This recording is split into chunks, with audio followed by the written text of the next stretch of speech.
آج اسلام آباد high court کے اندر جسٹس سردار اعجاز اسحاق خان صاحب کی کورٹ کے اندر عدالت کی اجازت کے بغیر اس کے سامنے پینڈنگ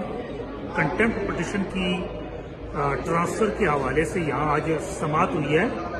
سیکشن 24 ضابطہ دیوانی جو کہ تمام سول کورٹس اور ہائی کورٹس کی جو رٹ کی جو جسٹکشن ہے اس کو ریگولیٹ کرتا ہے، اس کے تحت کوئی بھی رٹ پٹیشن یا کوئی بھی کیس جو عدالت کے سامنے پینڈنگ ہو تو وہ پارٹیز کو نوٹس کیے بغیر اس کو ٹرانسفر نہیں کیا جا سکتا ہے کہ اگر کوئی بھی رٹ پٹیشن یا کوئی بھی کیس پٹیشن اگر ٹرانسفر کرنی ہے تو تمام وہ دونوں جتنے بھی فریقین ہیں ان کو نوٹس کیا جائے گا، اس کے بعد ٹرانسفر کی جائے گی۔ لیکن سردار اعجاز اسحاق خان صاحب کی کورٹ کے سامنے جو کنٹمپٹ پٹیشن پینڈنگ تھی اس میں فریقین کو اور جتنے بھی باقی عدالتوں کے اندر عمران خان کی ملاقاتوں کے حوالے سے پٹیشنز تھیں، جتنی بھی رٹ پٹیشن تھی ان میں جو پٹیشنر تھے، درخواست گزاران تھے،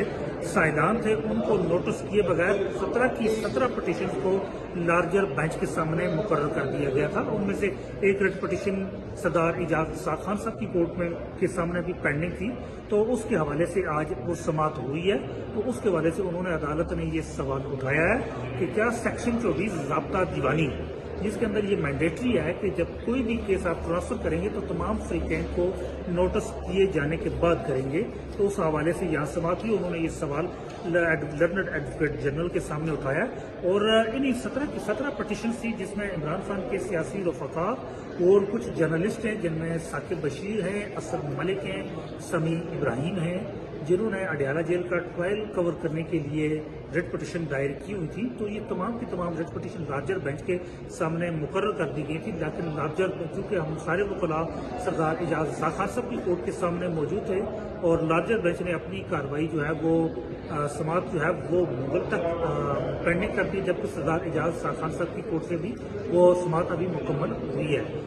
بنیادی طور پہ جو عدلیہ کو ریگولیٹ کرنے کے لیے،